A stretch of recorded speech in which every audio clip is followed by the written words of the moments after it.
Do you ever worry you're not doing enough of the right things on LinkedIn to grow your business? And wouldn't it be amazing if you had a formula that could tell you whether or not you were on the right track? Because without a formula, you're just guessing and you're wasting time, and you can't hold yourself accountable to the specific activities that you need to do to land new customers. So, spoiler alert, there is a formula, and this formula has helped me and my clients get results like this. But you know what's embarrassing? For a while, my clients and I were using this formula without even knowing it. So let me explain. So for my 10 plus years as a strategist, I've broken down the LinkedIn marketing strategy into 3 pillars: optimizing your profile, engaging, and posting. And these pillars still stand, because that's what pillars do, they stand.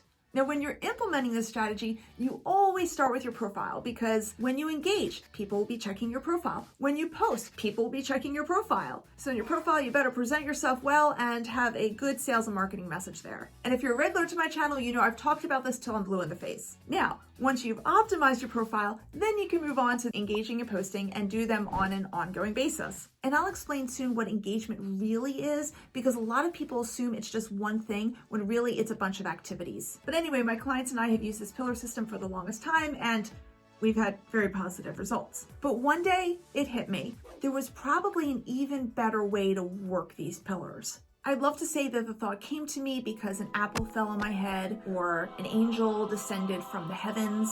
You know, something just awesome that makes for a great story. But no, I just thought of it. I was probably just snacking on rice checks.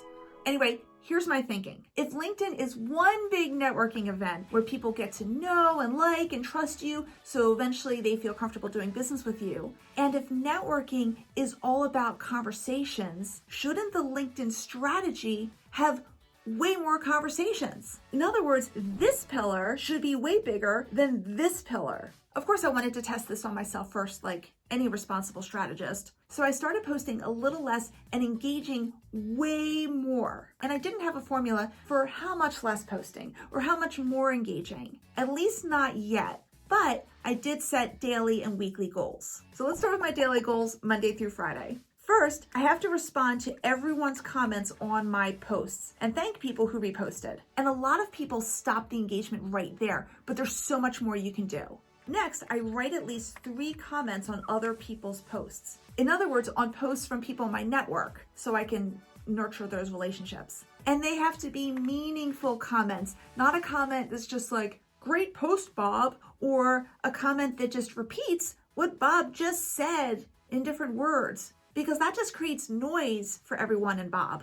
Instead, my comment should provide some type of extra insight or any other type of extra value. It could even be humor, because that adds value to someone's day. And make sure that at least one of those 3 comments I make on someone else's post is my responding to a comment made by someone I don't already know. For instance, here's a post by one of my colleagues, Tony Ristel. And one of the people who commented on Tony's post is Chris Cole. But I don't know Chris yet, but I could comment on Chris's comment and start a conversation with Chris. I try to look for commenters who could be a potential client, or more often a potential referral partner. By referral partners, I mean people who serve similar clients that I do, but our businesses don't compete. As a matter of fact, they can complement each other, and we could possibly refer business to each other. And assuming that this stranger ends up commenting on my comment of their comment, I send a connection request. And assuming they accept the request, which they almost always do because we literally just had a conversation, I send a personalized direct message, which hopefully will be the beginning of a great relationship.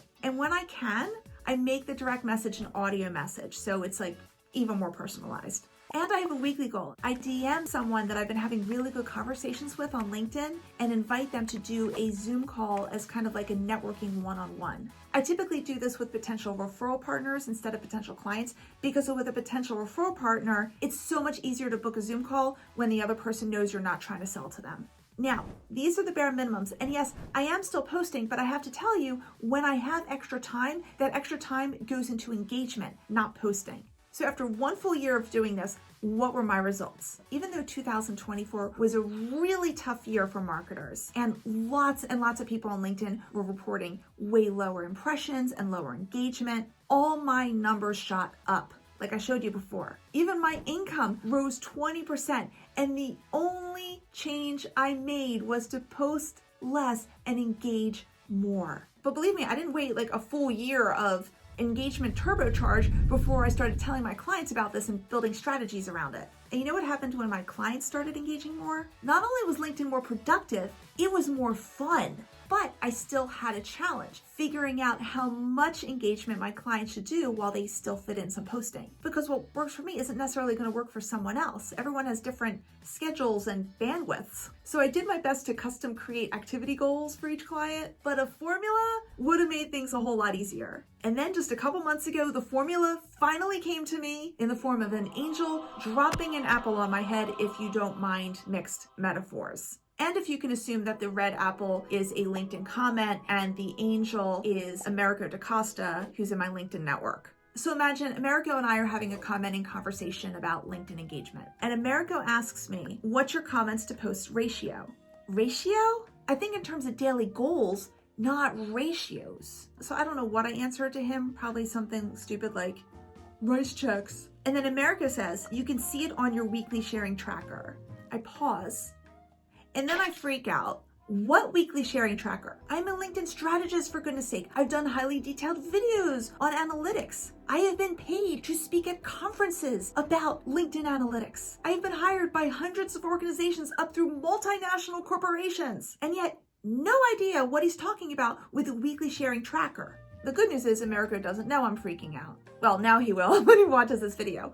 But anyway, I go back into my analytics to search for this tracker. And by the way, to get to your analytics, on your LinkedIn homepage, click on post impressions. Then scroll down just the tiniest bit and you'll see it right there. That's right, the weekly sharing tracker has been staring me in the face for quite a while. Now, just so I don't beat myself up over this, I look at analytics in 6-month time frames, not 1 week, because that's not enough time. You can't collect enough data from 1 week. So I can see my eyes glazing over anything that says weekly. Now I feel better about myself, and let's move on. So let me tell you what you need to know about this tracker, because this is where the formula is at.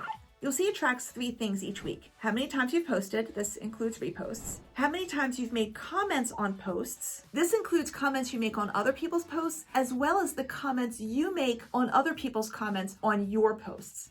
And how many times you've contributed to collaborative articles, which I think are stupid, and that's a topic for a whole nother video, but long story short, don't do them. So you'll see here that this week I've posted 3 times and commented 51 times. Now that does not mean that I've commented on 51 separate posts. It means that I've had 51 comments in commenting conversations. But overall, my comments to post ratio is close to 17-1. However, that's just what I'm seeing this week. Most weeks I'm closer to about 10-1, 11-1, and maybe sometimes slightly more. But then I was wondering, what are other people on LinkedIn doing? And here's where it gets really interesting. I recently put out a LinkedIn post asking people to go on over to the weekly sharing tracker and let me know how many comments they did that week compared to how many posts. I then put their number of comments and number of posts and their number of followers into a spreadsheet. Now, the number of followers you have does not 100% indicate how well you're doing on LinkedIn, but it can give a clue as to the overall health of your LinkedIn presence. More on that in a second. Overall, the respondents did a total of 965 comments and 97 posts, which is almost exactly a 10-1 ratio. But perhaps 10-1 is not exactly the formula, and let me tell you why. I sorted everyone in the spreadsheet by their number of followers. The top 50% of people by number of followers had a much stronger comments to post ratio, 14-1, compared to the people in the bottom 50% who had it closer to 4-1. Now, I know what some of you are thinking. If you have more followers, chances are when you put a post out there, more people will comment. If more people comment, you have more chances to comment back, which means you're going to have more comments in your comments to post ratio. However, 2 things. First of all, I know that these high performers are still taking time to comment on other people's posts because I see them do it. Also, let's say you don't have a lot of followers and you put a post out there and it's practically crickets. You're lucky if you get 1 or 2 comments, if that. So there's very little opportunity for you to comment back and have those types of conversations. That means you have extra time to go into other people's posts and comment and start conversations. So you can still hit those ratios no matter what. So I wouldn't recommend the group's average of 10-1 as your formula, but instead at least 10-1. So for instance, if you just have time to post once in a week, just make sure there are at least 10 comments that happen during that week. If you post twice, make sure there are at least 20. And the tracker will show you if you are on the right track. And when you are, now your 3 LinkedIn strategy pillars look at least like this, if not more like this. And thankfully, it turns out that's what my clients and I were doing all along. Now, you shouldn't totally ignore posting because it can help you prove your expertise to your audience so they want to do business with you. But if you're wondering what you should post to grab your audience's attention, check out this video in the top right corner. Thank you so much and see you in the next video.